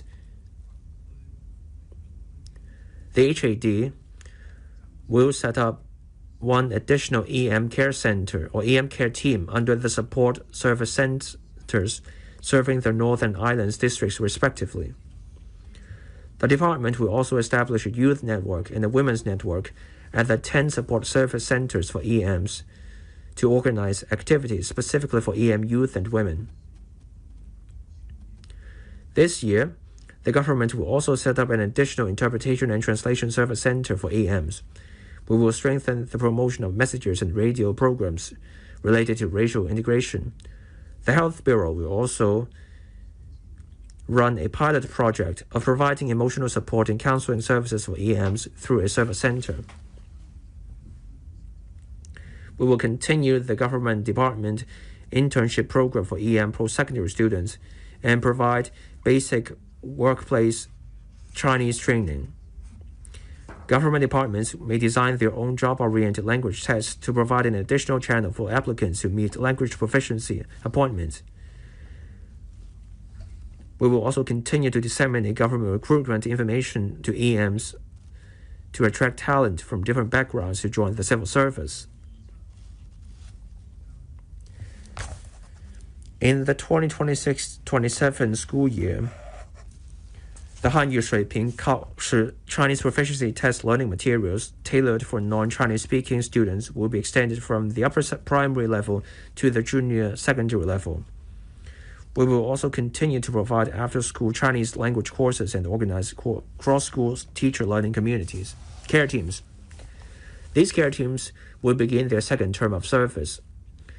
We have set up 3 additional care teams and revised the KPIs for the second term of service. To enable care teams to continuously enhance their services, the government has increased the subsidy by 50% in accordance with last year's policy address and provided these care teams with additional administrative support, including hiring administrative staff. As for emergency support, we will enhance training so that care teams can continue to strengthen ties with government departments, public utilities, and district organizations. Improving building management. To achieve this, the HAD will implement a number of measures, including establishing working groups under DCs,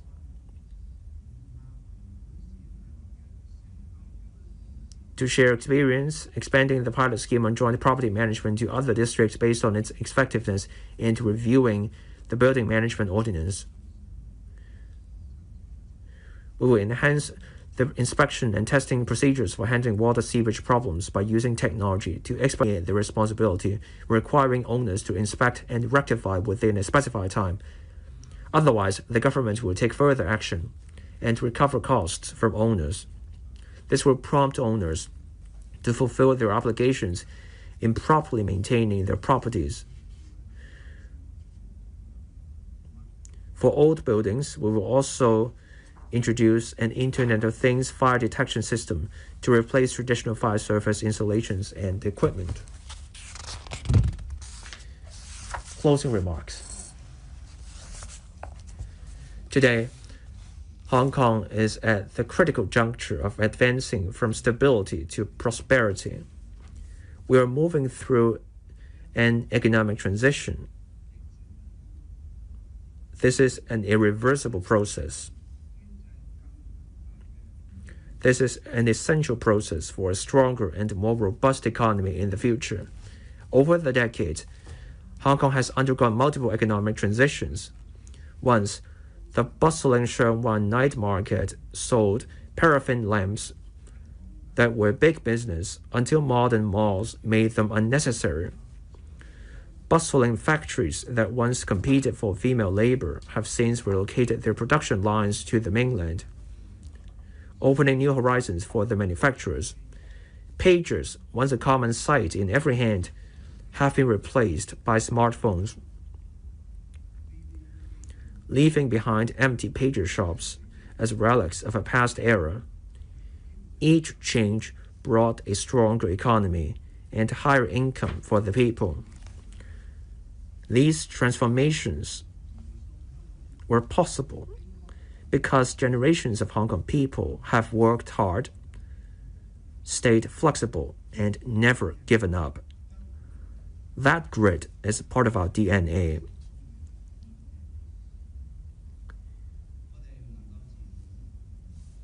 We must not be complacent, nor should we underestimate our own capabilities. In the past 3 years,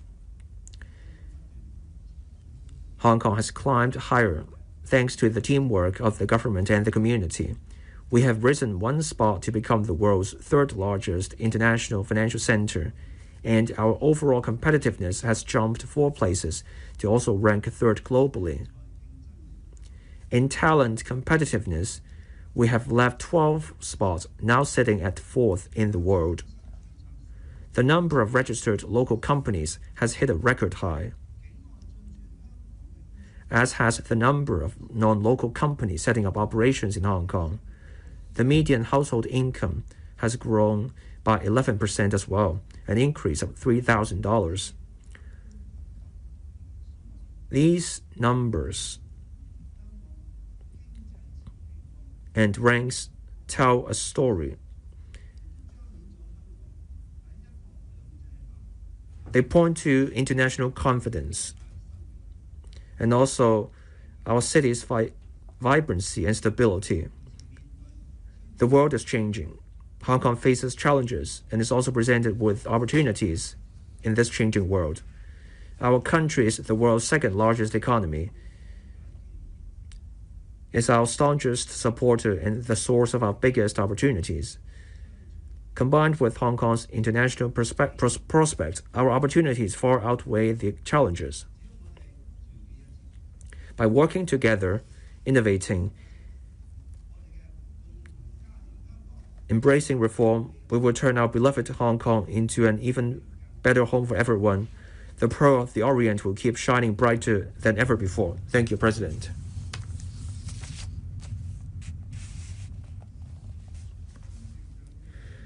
The Chief Executive has delivered the policy address to the Council and now leaves the chamber. Members, please stand up.